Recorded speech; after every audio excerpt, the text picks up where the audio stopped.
À la périphérie d'une ville oubliée par le temps, il existait un parc d'attractions que tout le monde connaissait, mais que personne n'osait évoquer. Appelé Parc Aurora, il avait été, des décennies auparavant, un lieu magique, empli de lumières scintillantes, de rires d'enfants et de musique résonnant jusqu'à l'aube. Mais aujourd'hui, il ne restait que les ruines d'une époque joyeuse. Des manèges rouillés, des balançoires grinçantes sous la moindre brise et une grande roue figée, comme arrêtée dans le temps. Le parc, entouré de hautes grilles en fer rouillé et de végétation envahissante prête à l'engloutir, était considéré comme un lieu maudit. Les habitants murmuraient des histoires à son sujet. Beaucoup affirmaient qu'il était hanté par les fantômes d'enfants mystérieusement disparus lors de sa dernière nuit d'ouverture. D'autres disaient que quelque chose de bien plus sinistre s'était produit, quelque chose que l'incendie qui avait mis fin aux activités du parc n'avait pas réussi à effacer. Malgré les nombreuses légendes, personne ne savait réellement pourquoi le parc Aurora avait été abandonné si brusquement, et le silence des autorités sur le sujet ne faisait qu'alimenter les rumeurs. Les adolescents évitaient le parc comme la peste, mais les enfants, poussés par la curiosité, jetaient encore des coups d'œil à travers les interstices des grilles. Un petit groupe de graffeurs osa un jour y pénétrer, et selon les récits, seuls 2 d'entre eux revinrent. Les survivants ne racontèrent jamais ce qu'ils avaient vu, mais leur regard hanté laissait deviner qu'ils avaient été marqués par quelque chose d'indescriptible. Le parc n'était pas qu'un espace abandonné. Il semblait attendre. Avant de continuer, abonnez-vous à la chaîne pour découvrir d'autres histoires comme celle-ci et activez la cloche pour ne manquer aucun mystère glaçant. L'événement qui marqua la fin du parc Aurora reste une énigme enveloppée d'ombre. Tout commença une nuit d'été, lors de l'une des périodes les plus animées du parc. Des familles entières profitaient des attractions, tandis que les vendeurs de barbe à papa criaient leurs offres. Soudain, un éclair illumina le ciel, suivi de cris retentissants de toutes parts. L'incendie se propagea rapidement, commençant par le carrousel principal, avant de dévorer les attractions en bois comme les montagnes russes et le train fantôme. Les récits des survivants étaient contradictoires. Certains affirmaient avoir vu une silhouette mystérieuse déambuler au milieu des flammes, tandis que d'autres juraient que l'incendie était apparu de nulle part, comme si le parc voulait se détruire lui-même. Ce qui intriguait le plus, cependant, était le nombre de disparus cette nuit-là. Officiellement, les autorités enregistrèrent 5 décès, mais les habitants chuchotaient que des dizaines de personnes, surtout des enfants, n'avaient jamais été retrouvées. Malgré la destruction, certaines parties du parc restèrent intactes, comme si le feu avait choisi ce qu'il voulait ravager. Le carrousel brûlé restait immobile, mais ses lumières continuaient à clignoter par intermittence au petit matin. Cela renforça la croyance que le parc était maudit, gardant en lui les secrets de cette nuit fatidique et attendant les curieux assez audacieux pour le défier. Anna était une jeune fille de 17 ans, fascinée par les mystères et les légendes urbaines. Elle avait entendu d'innombrables histoires sur le parc Aurora et contrairement à ses camarades de classe, elle ne se laissait pas effrayer par les rumeurs. Pour elle, le parc était bien plus qu'un lieu hanté. C'était une énigme à résoudre. Ses 2 meilleurs amis, Lucas et Marina, étaient sceptiques, mais ils acceptèrent de l'accompagner dans son aventure. Pour eux, ce n'était qu'une occasion de passer une soirée à rire des histoires de fantômes locales. Ce vendredi soir-là, les 3 escaladèrent la grille rouillée et pénétrèrent dans le parc. L'air semblait plus froid à l'intérieur, malgré l'été. Les hautes herbes étouffaient le bruit de leurs pas, et le silence était oppressant. À chaque pas, le cœur d'Anna battait plus vite, tandis que Marina essayait de masquer son malaise par des blagues. Lucas, le plus pragmatique des trois, restait silencieux, mais la lampe torche dans sa main tremblait légèrement. Le trio s'avança vers le centre du parc, où ils découvrirent l'ancien carrousel. Ses lumières clignotaient faiblement, bien qu'il n'y ait pas eu d'électricité dans le parc depuis des décennies.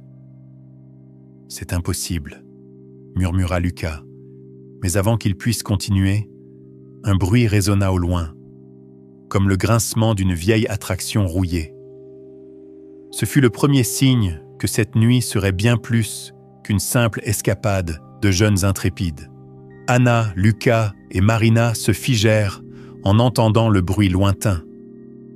Leur regard se tourna immédiatement vers son origine, une vieille pancarte rouillée qui oscillait dans le vent. Elle était accrochée à une porte menant à une zone interdite du parc, sécurisée par des chaînes épaisses et des cadenas brisés. Sur la pancarte, on pouvait lire « Entrée interdite », avec une mise en garde manuscrite ajoutée en bas « Danger de mort ». « C'est peut-être ici que tout se passe », murmura Anna, un mélange de peur et d'excitation dans la voix. Marina hésita, scrutant les alentours, comme si elle s'attendait à ce que quelqu'un surgisse des ombres pour les arrêter. « On devrait peut-être faire demi-tour », suggéra-t-elle, mais Anna examinait déjà les chaînes. Lucas, résigné, poussa un soupir et l'aida à ouvrir la porte, qui s'ouvrit dans un grincement sinistre, révélant un sentier étroit entre des attractions abandonnées et des stands de nourriture en ruine. Au fur et à mesure qu'ils s'enfonçaient dans la zone interdite, le silence devenait plus pesant, comme si l'air lui-même surveillait leurs mouvements. Les manèges tombés en panne projetaient des ombres grotesques sous la lumière vacillante de leurs lampes, et un vieux chariot à barbe à papa, étonnamment intact, semblait encore contenir des morceaux de sucrerie bleutée. Marina s'arrêta brusquement, montrant le sol. Des empreintes. Elles n'étaient pas les leurs, mais celles de quelqu'un qui semblait être passé récemment. « On n'est pas seul ici », murmura Lucas, tenant fermement sa lampe torche, tandis qu'une présence invisible semblait les guetter dans l'obscurité.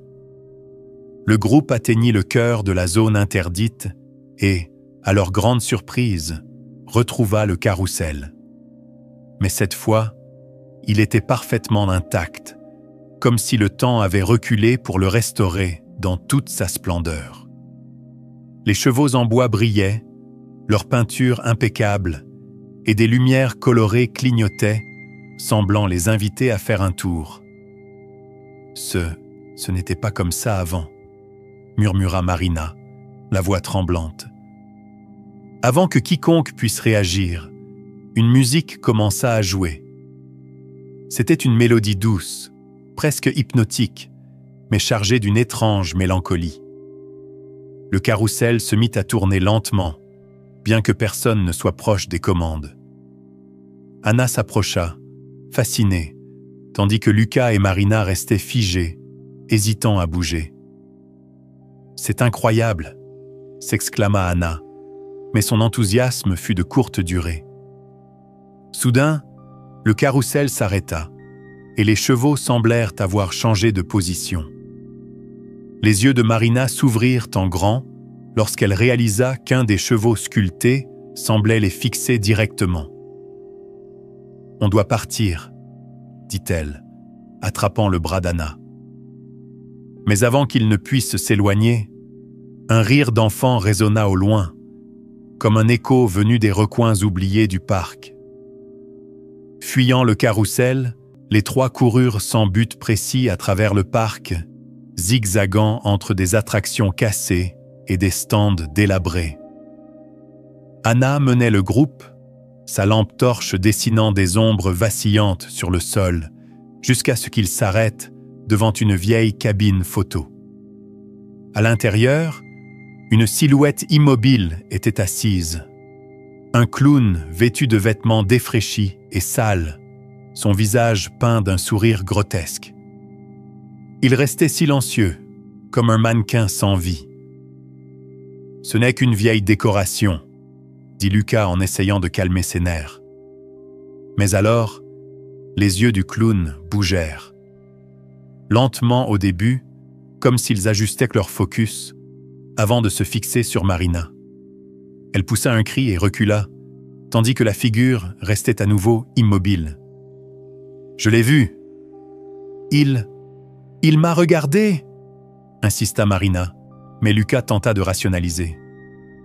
« Peut-être que c'est la lumière de la lampe qui reflète, » suggéra-t-il, bien que sa voix trahisse son incertitude.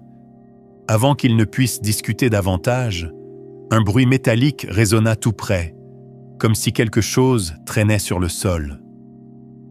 En se retournant, le trio vit un chariot de pop-corn qui avançait seul, tandis que le clown dans la cabine semblait sourire encore plus largement. « Ce n'est pas normal, » dit Anna, sentant l'adrénaline parcourir son corps. Il savait qu'il devait continuer, mais chaque pas semblait les attirer plus profondément dans un cauchemar sans fin. Cherchant désespérément un endroit où se cacher, Anna, Lucas et Marina se dirigèrent vers un petit bâtiment encore debout. Un panneau usé au-dessus de l'entrée indiquait « Labyrinthe de miroirs ». Le choix semblait mauvais, mais les bruits de pas et les rires lointains derrière eux ne leur laissaient pas d'autre option. À l'intérieur, l'air était lourd, les couloirs étroits et les miroirs recouverts de poussière et de rouille. Les faisceaux de leurs lampes torches se reflétaient à l'infini, déformant leurs images en silhouettes grotesques. « Restez ensemble », murmura Lucas, serrant le bras de Marina pendant qu'Anna avançait un peu plus loin. Les reflets dans les miroirs semblaient vivants, tordant leurs visages de manière inquiétante. Parfois, Anna croyait voir quelque chose bouger dans une direction opposée, mais lorsqu'elle regardait directement, il n'y avait rien. « C'est horrible », marmonna Marina, tandis que le sentiment d'être observée grandissait à chaque pas. Soudain, un rire d'enfant retentit dans le labyrinthe et les lampes torches commencèrent à clignoter. Les reflets dans les miroirs devinrent encore plus déformés et une ombre haute et encapuchonnée apparut au bout d'un des couloirs. Anna se tourna brusquement vers elle, mais il n'y avait personne. « Ça n'a aucun sens », murmura Lucas, tentant de garder son calme, bien que sa peur soit évidente. En essayant de revenir sur leurs pas, ils réalisèrent que le labyrinthe avait changé, se transformant en un jeu infini de miroirs et d'échos. Alors qu'ils cherchaient désespérément une issue, Marina remarqua quelque chose d'étrange sur le sol. De petites empreintes humides qui semblaient surgir de nulle part et serpentaient à travers les couloirs du labyrinthe. « Qui est là avec nous ?» chuchota-t-elle, sa voix à peine audible. Les empreintes ne semblaient pas humaines. Elles ressemblaient davantage à des marques griffues laissées dans la poussière.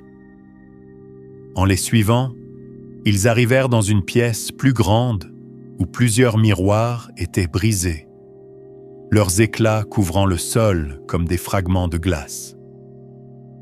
Au centre de la pièce se trouvait une chaise en bois solitaire, tournée dos à eux, comme si quelqu'un venait juste de s'y asseoir. Lucas s'approcha prudemment, mais avant qu'il ne puisse toucher la chaise, un bruit assourdissant de verre brisé résonna dans la pièce. Des ombres étranges se déplacèrent rapidement à travers les miroirs restants, et les empreintes au sol disparurent subitement. « C'est comme si quelque chose nous guidait », murmura Anna, sentant un nœud d'angoisse dans son estomac.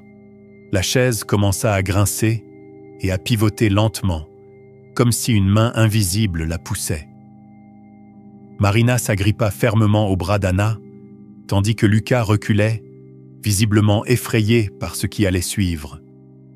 Lorsque la chaise s'arrêta enfin, elle était face à eux.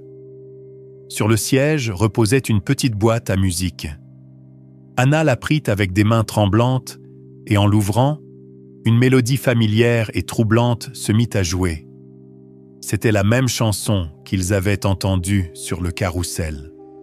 En quittant le labyrinthe de miroirs, le trio se retrouva devant le vieux train fantôme. Bien que délabrée, la structure tenait toujours debout, recouverte de toiles d'araignée et de pancartes décolorées. « Je n'arrive pas à croire que je dis ça, mais peut-être qu'on devrait entrer », suggéra Lucas en désignant l'attraction. Anna hocha la tête, déterminée à découvrir davantage sur les secrets du parc, tandis que Marina hésitait, de plus en plus terrifiée. L'intérieur du train fantôme était sombre et étouffant, avec une odeur de moisi imprégnant l'air.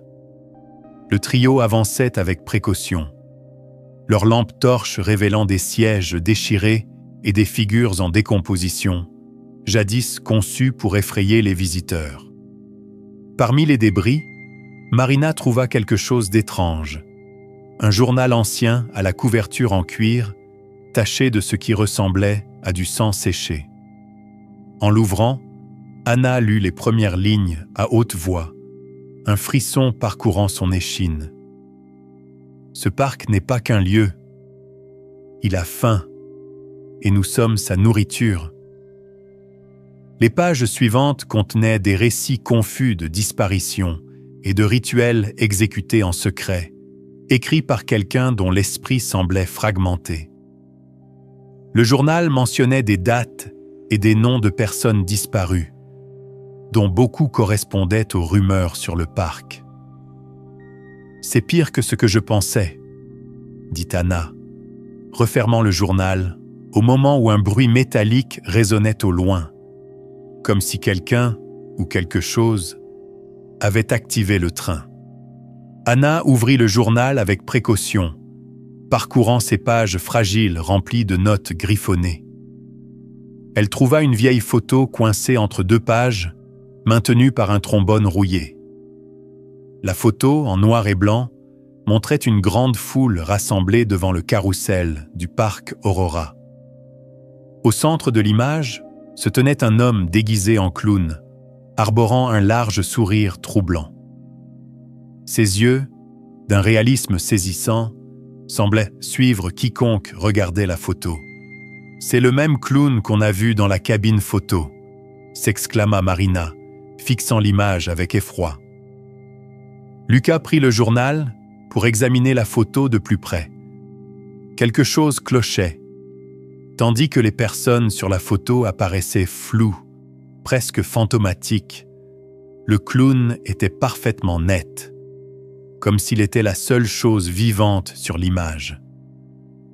Derrière lui, le carrousel était identique à celui qu'ils avaient vu plus tôt, jusqu'à la position des chevaux. Sous la photo, une note griffonnée dans une écriture difficilement lisible disait « Ils reviennent toujours à lui. Le parc est leur piège. » Lucas referma brusquement le journal, le visage blême. « On joue avec quelque chose qui nous dépasse. On doit partir tout de suite. » Mais avant qu'il puisse prendre une décision, le rire d'enfant retentit à nouveau, suivi par le son sinistre du carrousel qui se remettait à tourner. Guidé par le rire, le trio retourna au centre du parc. Là, ils virent le carrousel tourner à une vitesse folle. Ses lumières clignotaient frénétiquement, et la musique résonnait plus fort que jamais, déformée, comme si le parc lui-même perdait la raison. Autour du carrousel, de petites silhouettes sombres se déplaçaient furtivement entre les attractions, clignotant comme des étincelles mourantes. Marina resta figée, paralysée par la peur, mais Anna s'approcha du carrousel, fascinée. La musique semblait l'attirer, lui murmurer des secrets qu'elle devait absolument comprendre. « Anna, arrête !» cria Lucas, mais elle était déjà trop près, fixant les chevaux du manège. L'un d'eux, auparavant clairement taillé dans le bois, avait désormais l'air effrayamment vivant. « Ces chevaux, ce sont des gens !» murmura Anna, sa voix tremblant. Alors que les lumières du carrousel vacillaient, elle crut voir le visage d'un enfant sur l'un des chevaux. Ses yeux, emplis de terreur, semblaient implorer de l'aide. « Voilà ce que fait le parc », murmura Lucas, se souvenant des mots du journal. Avant qu'ils ne puissent fuir, les ombres autour d'eux commencèrent à se refermer, les encerclant comme des prédateurs sur le point d'attaquer. Échappant au carrousel, les trois amis atteignirent l'ancienne scène principale, où autrefois des spectacles ravissaient les foules. Aujourd'hui, la scène était en ruine, des planches pourries, des rideaux déchirés qui flottaient au vent. Pourtant, malgré son état, quelque chose en elle semblait encore vibrant. « On dirait que quelqu'un nous observe », murmura Marina, se serrant contre elle-même alors que l'air devenait de plus en plus glacial. En s'approchant de la scène, des murmures commencèrent à emplir l'air, venant de toutes les directions. Les voix étaient basses, incompréhensibles, répétant des mots dans une langue ancienne ou inconnue. « C'est un rituel », murmura Anna en reconnaissant des symboles gravés dans le sol en bois. C'étaient les mêmes qu'elle avait vus sur les dernières pages du journal. Des signes indiquant que le parc n'était pas seulement hanté, mais un portail vers quelque chose de bien plus sombre. Lucas pointa un objet au centre de la scène, un grand coffre en bois, magnifiquement décoré. Il semblait intact, contrairement au reste de la scène. « On devrait l'ouvrir ?» demanda Marina, incertaine. Mais avant que quelqu'un ne puisse répondre, le coffre commença à s'ouvrir tout seul, grinçant lentement. À l'intérieur, il y avait quelque chose qui fit frissonner les trois, un masque de clown aux yeux rouges brillants, émettant une présence presque vivante. Après avoir quitté la scène principale, le trio se retrouva devant la grande roue imposante du parc. Malgré la rouille qui recouvrait sa structure et les cabines endommagées, elle semblait étrangement intacte. Les cabines oscillaient doucement, bien qu'il n'y ait aucun vent. « Ce n'est pas possible », murmura Lucas, observant avec incrédulité la roue commencer lentement à tourner, émettant des grincements métalliques qui résonnaient dans tout le parc. Comme le carrousel, la grande roue semblait dotée d'une volonté propre. Une des cabines s'illumina soudainement d'une lumière jaune vacillante, semblable à celle d'une lampe mourante. « Elle nous invite », dit Anna, avançant avec prudence vers la plateforme rouillée. Marina et Lucas échangèrent des regards inquiets, mais Anna était déjà décidée. « Tu ne vas quand même pas monter là-dedans ?» dit Marina, paniquée. Mais Anna posa un pied sur la plateforme, déterminée.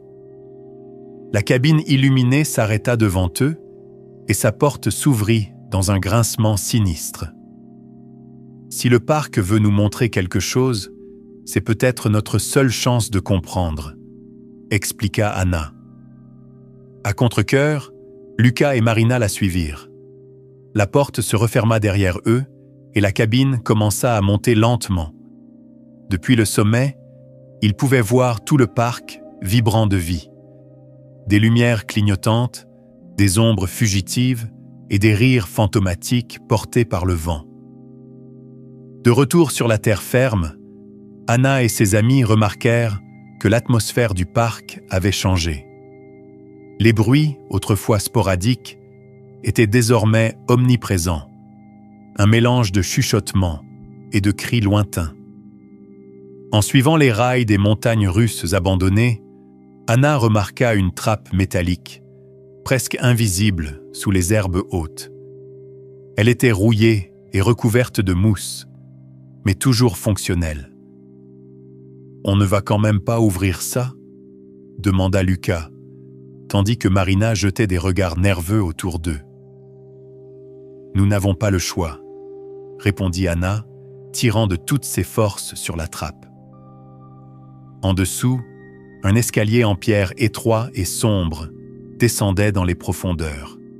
« Ça n'apparaît sur aucun plan du parc », murmura Lucas alors qu'il descendait avec précaution. L'air dans le tunnel était glacial et chargé d'une odeur métallique qui évoquait le sang ou la rouille. Au bout du tunnel, ils trouvèrent une petite pièce aux murs couverts d'affiches anciennes, vantant les attractions du parc. Au centre, une table était encombrée de documents, parmi lesquels des plans de construction et des rapports d'exploitation. Anna attrapa un papier marqué d'une note inquiétante. Chambre souterraine terminée. Rituel prêt pour l'inauguration. Lucas balaya la pièce avec sa lampe torche et découvrit une porte en acier gravée des mêmes symboles que ceux qu'ils avaient vus sur la scène et dans le journal. De retour à la surface, Anna, Lucas et Marina avaient l'impression d'avoir franchi un seuil invisible. Le parc semblait plus vivant que jamais, plus froid, plus sombre, et un bruit constant de rires moqueurs résonnait dans l'air. « Ce n'est pas juste un parc abandonné », dit Anna en serrant les documents trouvés dans le tunnel. « Ce lieu a été conçu pour piéger les gens. » La phrase sur les papiers « Rituel prêt pour l'inauguration » résonnait dans son esprit. Marina, toujours sous le choc, se souvint d'une histoire que sa grand-mère lui avait racontée. Elle disait que le parc avait été construit par des étrangers, des gens que personne ne connaissait. Mais quand l'incendie a eu lieu, ces mêmes étrangers ont disparu, comme s'ils n'avaient jamais existé. Anna relia cette histoire aux informations du journal. Les disparitions, l'incendie et les symboles n'étaient pas de simples coïncidences. Lucas, toujours sceptique, demanda « Si tout ça est vrai, pourquoi est-ce que personne dans la ville n'en parle? Comment peuvent-ils simplement l'ignorer ?» La voix de Marina trembla lorsqu'elle répondit « Parce que ceux qui essaient de se souvenir disparaissent. » Les mots restèrent suspendus dans l'air, alors que quelque chose au loin attirait leur attention. Le carrousel tournait à nouveau, sa musique plus forte et plus chaotique que jamais. Guidés par la musique obsédante du carrousel, Anna, Lucas et Marina retournèrent au centre du parc. Mais cette fois, l'endroit semblait métamorphosé. Les stands de nourriture et les guichets, auparavant en ruine, étaient maintenant impeccables, illuminés comme si le parc attendait des visiteurs. Des silhouettes portant des masques de porcelaine se déplaçaient lentement entre les attractions. Mais quelque chose clochait. Leurs mouvements étaient mécaniques, presque robotiques, et elles restaient silencieuses.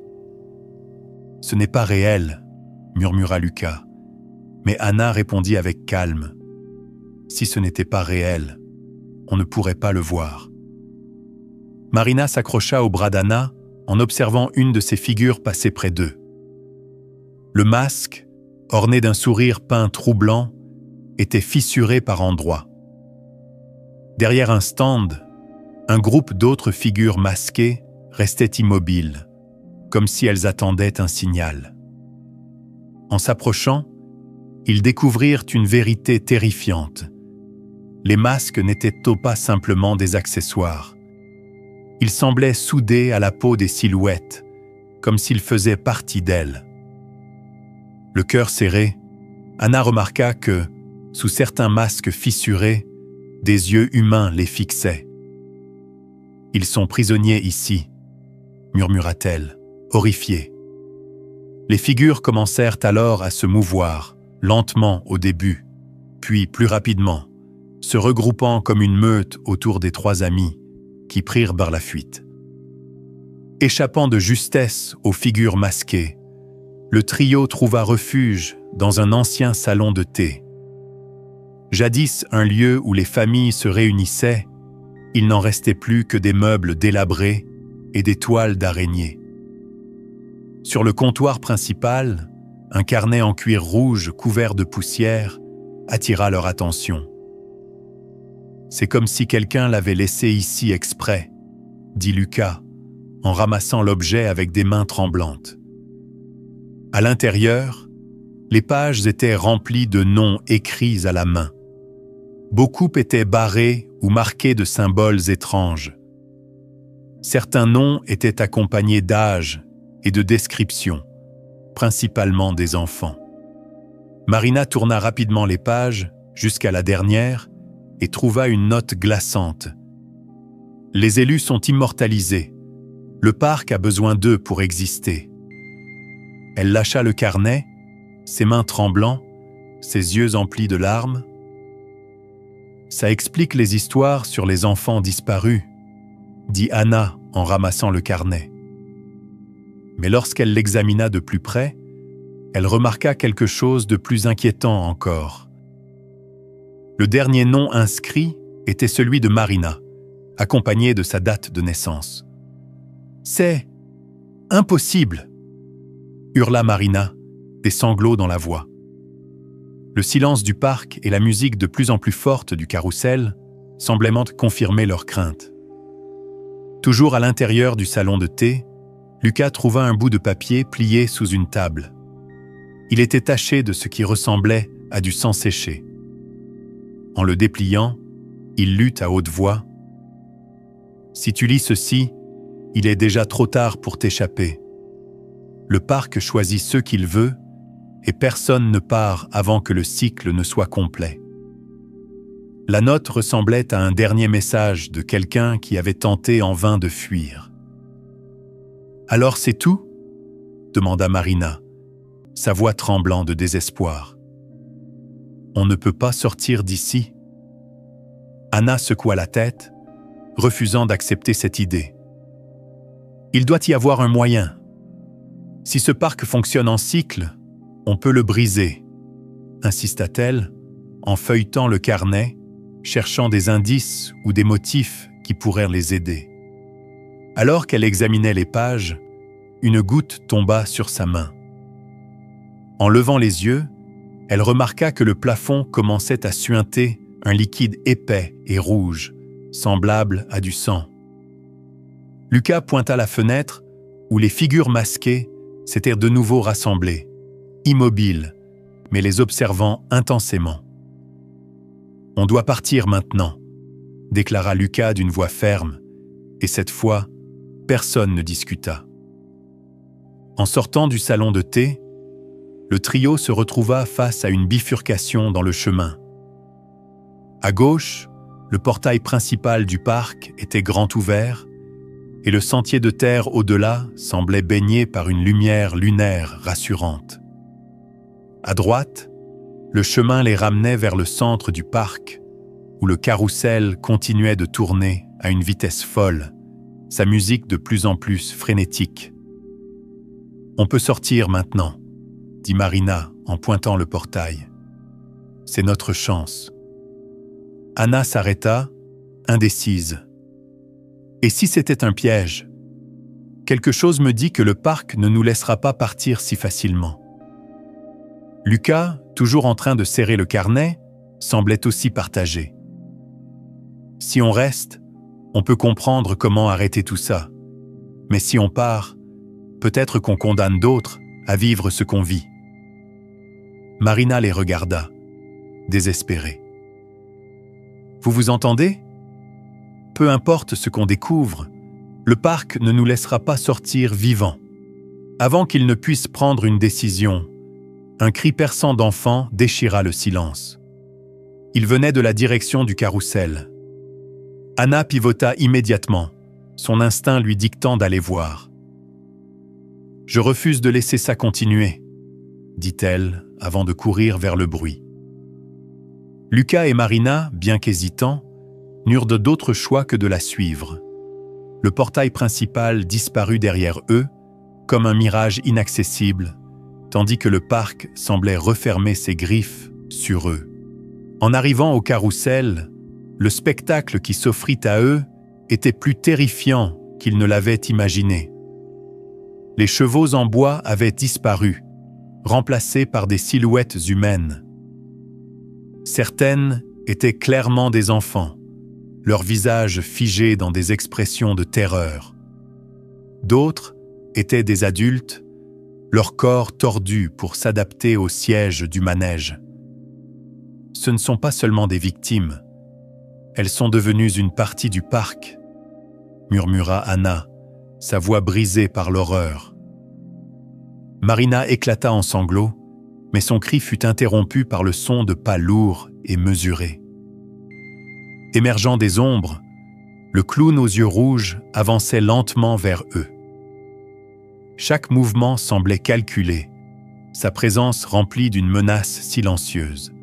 « Bienvenue au cœur du spectacle », dit-il, sa voix glaciale résonnant dans l'air. « Vous êtes venus chercher des réponses, mais le prix sera élevé. » Le sol autour du carrousel commença à se fissurer et une lumière rouge intense s'échappa des crevasses, comme un feu venant des entrailles de la terre. « Choisis, Anna, » dit le clown, en tendant une main vers elle. « Permets au parc de prospérer, ou libère-les pour toujours. » Le carrousel tournait à une vitesse effrayante, et le parc semblait vibrer d'une attente insoutenable. Anna comprit qu'il n'y avait plus de retour en arrière. Elle devait faire un choix. Le clown s'approcha davantage d'Anna, ignorant Lucas et Marina. Dans sa main, il tenait un petit objet, un briquet ancien, gravé du même symbole qu'ils avaient vu sur la scène et la porte en acier. « Tu veux la vérité ?» demanda-t-il, sa voix emplie de malice. « Tout a commencé par le feu, et tout se terminera par le feu. » Tremblante, Anna saisit le briquet, et dès que ses doigts touchèrent l'objet, sa vision devint noire. Elle se retrouva soudainement dans le parc, des décennies plus tôt, lors d'une nuit animée pleine de vie.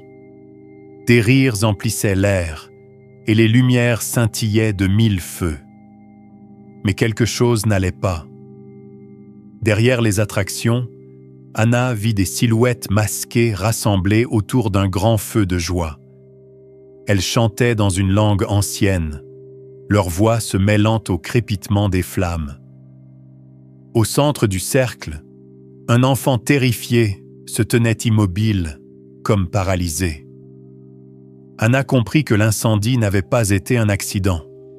C'était le résultat d'un rituel qui avait mal tourné, une tentative d'ouvrir un portail qui avait consommé non seulement les participants, mais aussi le parc tout entier. Elle vit le clown, inchangé, son sourire malveillant regardant la scène avec une satisfaction démente.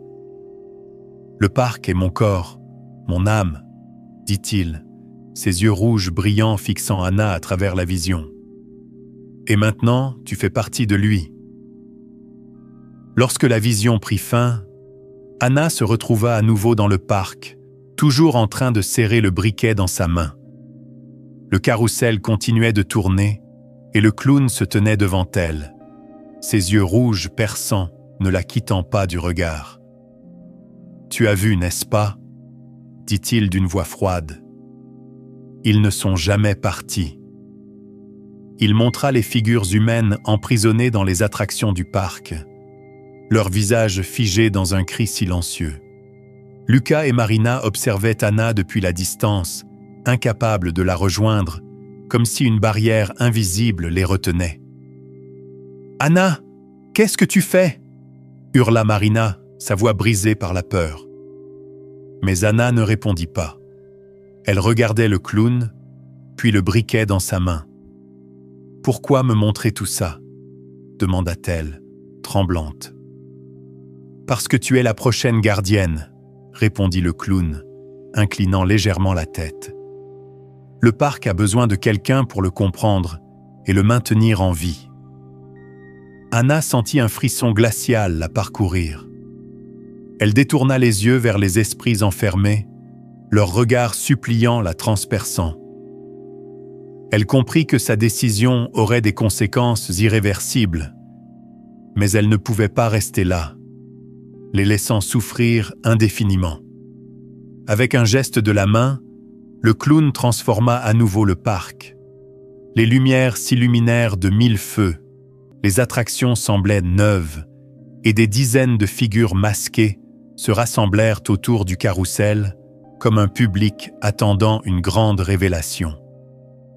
Le spectacle final commence maintenant, annonça le clown, montant sur la scène principale.